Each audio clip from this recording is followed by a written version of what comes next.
I now call on Deputy Colm Keaveney. Deputy has 10 minutes. Thank you, Concorda. It was in February 2011 this government inherited a country that had been placed in a pawn shop after a decade and a half of reckless economic and fiscal mismanagement. Now, in light of the presence of my colleagues here tonight, I don't want this to become an attack on Fianna Fáil or its then coalition partners. I just simply want to state some facts. And I believe that through a combination of weakness, incompetence, that the then government, under the pressure of the European institutions, managed to secure the liabilities of failed private banks onto the shoulders of ordinary people in this country. Coupled with this, the previous government had narrowed the taxation base to an extent that, in the event of an economic downturn, that the fiscal consequences would have been catastrophic. Further to that, the massive increased government spending, not based on a sustainable economic or fiscal propriety, but rather using once-off proceeds generated from a property boom, a boom that has left many thousands of people burdened with debt and crisis in this country.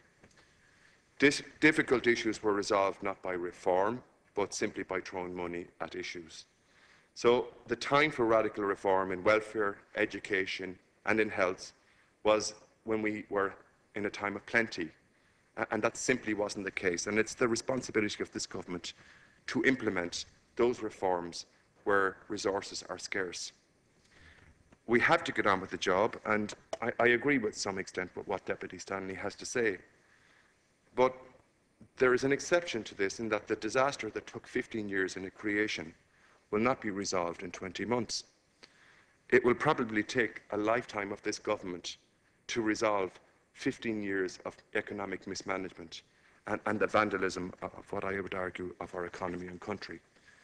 Now, there's also a deceit in this House with regard to the simple assertion that we often hear from the opposition benches that all we have to do is burn a bondholder or tax the wealthy. It simply won't happen that way because it's misleading people to think that that message is a genuine message. The bank debt in its own right, and in some ways, is not our greatest problem. As I mentioned earlier, the tax base was narrowed and spending increased in a reckless way. When the crash came, we were left with a large gap between tax collected and money spent. So even if the bank debt issue was entirely removed, we would still be faced with a crisis in this country that's a fiscal gap between what we take in and what we spend. And every day, Las Concordia, we're borrowing somewhere north of €40 million a day to fund essential services, to keep our schools, our hospitals, our welfare, our policing, and our general public services running. And, you know, we can look and take example of where our European country that did burn the bondholders. Maybe we should look at the Greek situation and 50% cut in a haircut in their bonds. And if you were to reflect on the Financial Times on the 18th of October, where Greece's top security official said he was determined to crack down on the alarming rise of right-wing violence.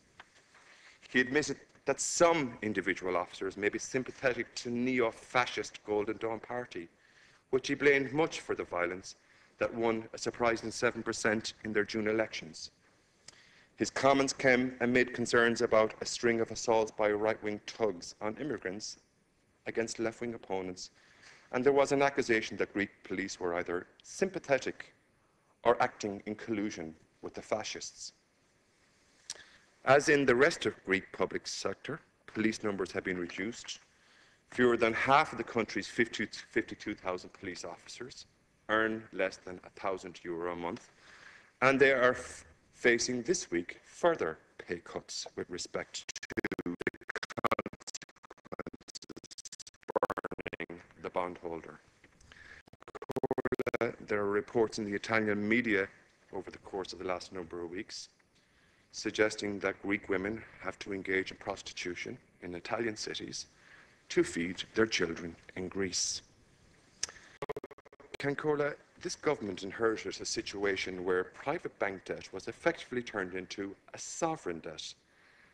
so that any default would have been seen as a sovereign default and would have been treated as such.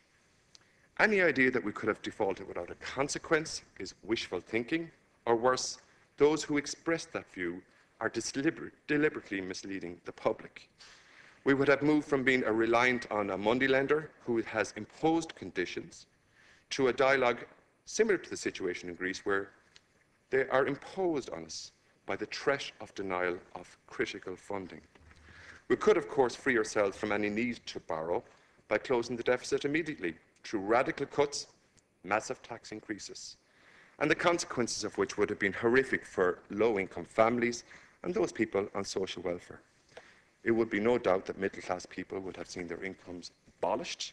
The destruction of a mortgage crisis would have had infested our society. So, Cancórla, this government found a ship sinking, and we have to make choices about what aspects of this ship we have to save. We chose to reverse the cuts in minimum rates of pay. We raised incomes to those vulnerable people in society by €40 a week. It is significant when you struggle to put money into a purse to bring a child to a doctor.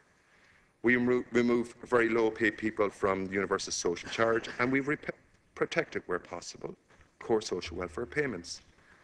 While there are some issues with JobsBridge, the scheme, like all schemes, should be subject to critical analysis. It has to be acknowledged that 60% of the participants have managed to secure full-time employment.